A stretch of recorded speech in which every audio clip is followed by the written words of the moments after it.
Music of previous centuries, contemporary living composers were left increasingly cut adrift. They began searching for new ways to attract the listening public. One of these came from an unexpected source.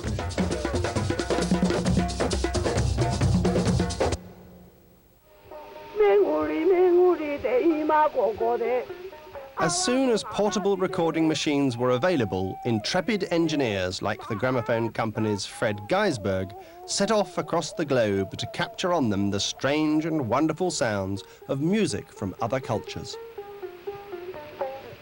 Of course, this widened the musical horizons of record listeners, but it also broadened the minds and triggered the imaginations of composers too.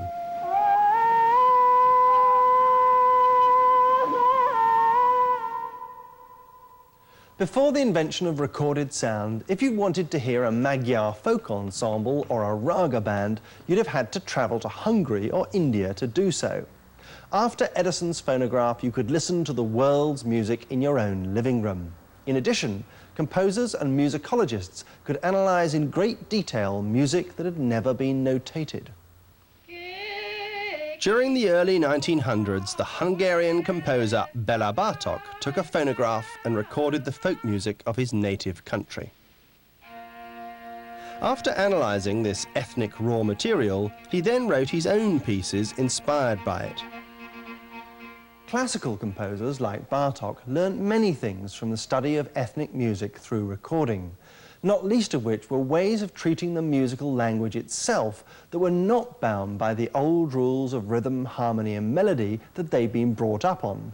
All composers started to hear music differently.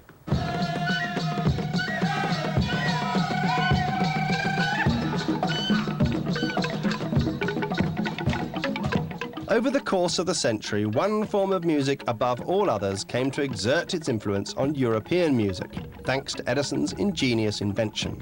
This music was, of course, African.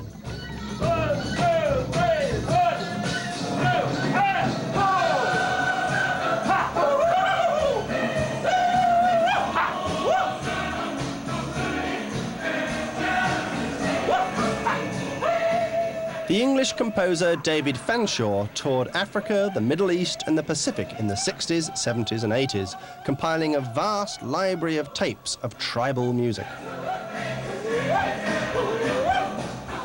Fanshawe's African Sanctus mixes Western and African music using his tapes with live instruments and singers. The backing track was recorded 30 years ago in Uganda, so it's a traditional tribal dance. Yeah. It's a Bwala dance, which is a welcome, of the Acholi tribe. And I am trying to synchronise what I'm hearing in my head, which is full choir, with the tape. 1, 2, 3, 4.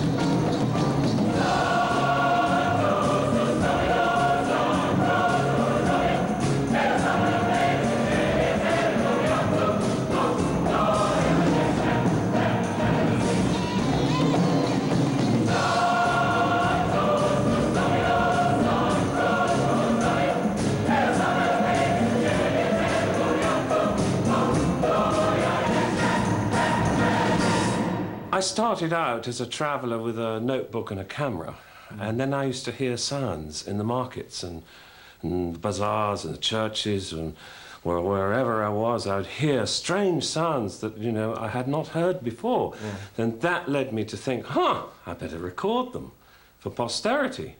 And then that led me to think, but I'm a composer, I'm so inspired, I want to join in, I want to experiment with this. I suppose I'm a kind of early sampler, if you like. You know, I was sampling the world. It seems to me that all music is related. All human beings, regardless of colour, race, creed, nationality, we are all interrelated musically. We have a soul, and that soul is the universal music, universality of music. That's how it appears to me.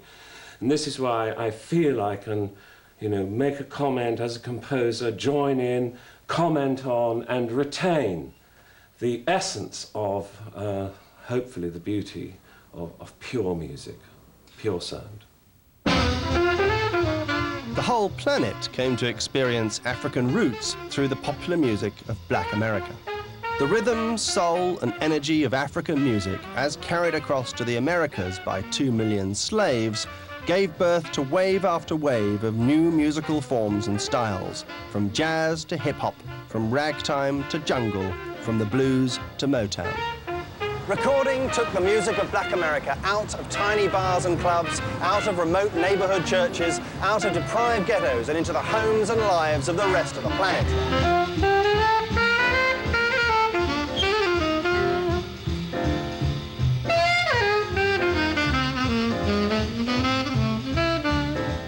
From Stravinsky and Ravel onwards, many composers from the European classical tradition have succumbed to the power of Afro-American music. But it hasn't all been a one-way street. Black popular musicians were in turn influenced by the classics. In the last 40 or so years, though, one astonishing development above all others has borne witness to the cross-fertilization that Edison's Big Bang brought to life. Avant-garde composers from a classical background were engaged in experiments in sound and technology that were to have an equally profound effect on popular music. In the 1950s, experimental composers like Karl-Heinz Stockhausen began to incorporate new, non-instrumental sounds into their compositions. They pioneered electronic music, synthesizers, and perhaps most crucially of all, the technique known as sampling. They probably don't know it, but every DJ in the world is now mixing dance music with the help of these techniques. Mary had a little lamb. Digital sampling is the love child of recording and music. Few composers have been as intrigued by its possibilities and as key to its development as the brilliant New Yorker Steve Reich.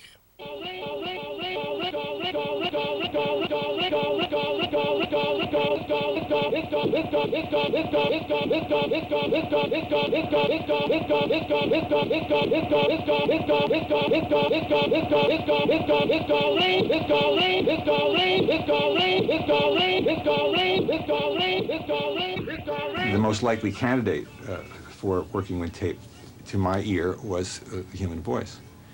And when you do that with a voice, you begin to hear the pitch. And the music of the speech becomes equal to the meaning. It's as if you, by the repetition, you jack up the musical parameter.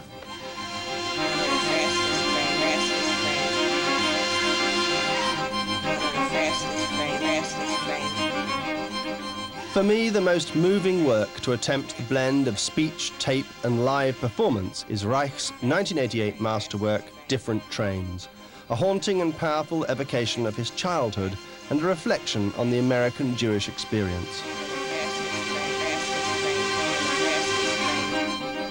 I don't know how, it popped into my mind, but I began thinking about my own past, my childhood, and about these train trips that I took as a child.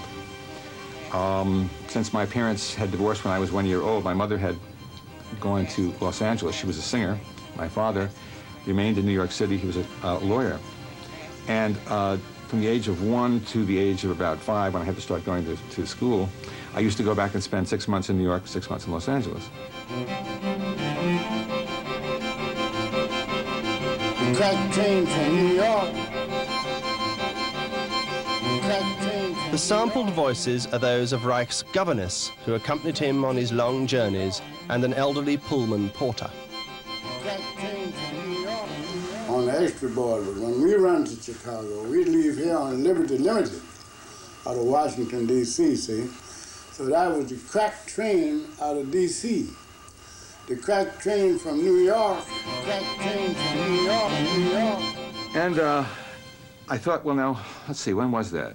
And when that was 1937, 38, 39, 40, 41. And I thought, well, those years, if I had been on the other side of the Atlantic and had been in Brussels or Frankfurt or Dusseldorf, we wouldn't be having this conversation. So then the idea of these simultaneous train rides sort of went off in my head.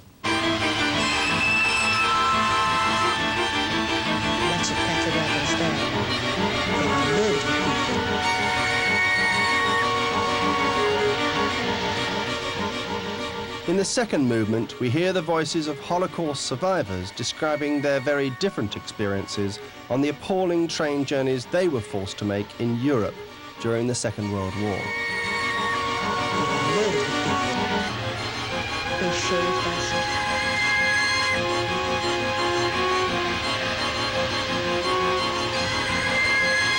They shaved us.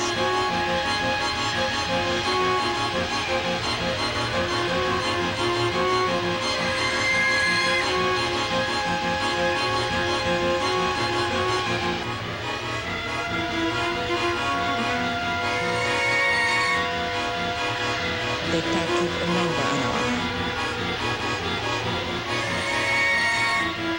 The only sounds besides the voices are whistles, train whistles, and in the second movement, the movement about Europe and the Holocaust, there are some engines trying to make it up a grade, and sort of groaning. The whistles sound like a groan, and that was particularly appropriate for sort of pulling into Auschwitz. The war was over. The third and final movement of Different Trains after the war is an attempt to reconcile the painful memories of the past with the present. Are you sure?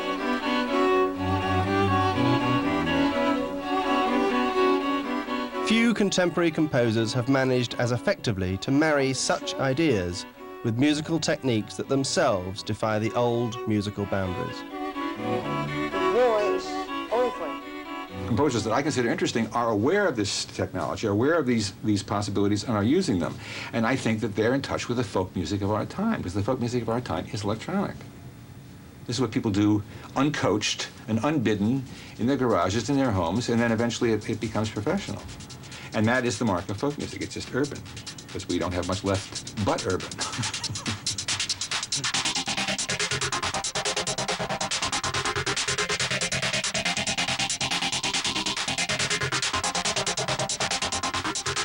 The tradition of European classical music that we've been following in this series is being absorbed into a much bigger mainstream, one that is overwhelmingly dominated by popular music of all forms.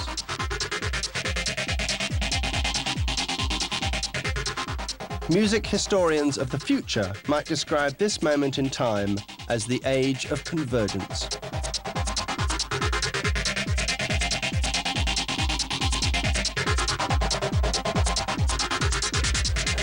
Whatever other prophets of doom may say, Western classical music really isn't dead yet.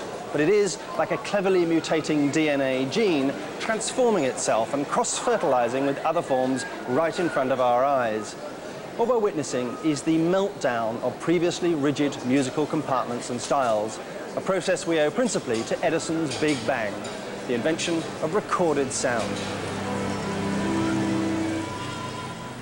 What seems wonderful to me is that the big bangs we've looked at in this series, the inventions of musical notation, opera, modern tuning, the piano and recording, all started small, local and specific, whereas today they're the bread and butter of musicians from many different styles, cultures and traditions. Music is simply unthinkable without them.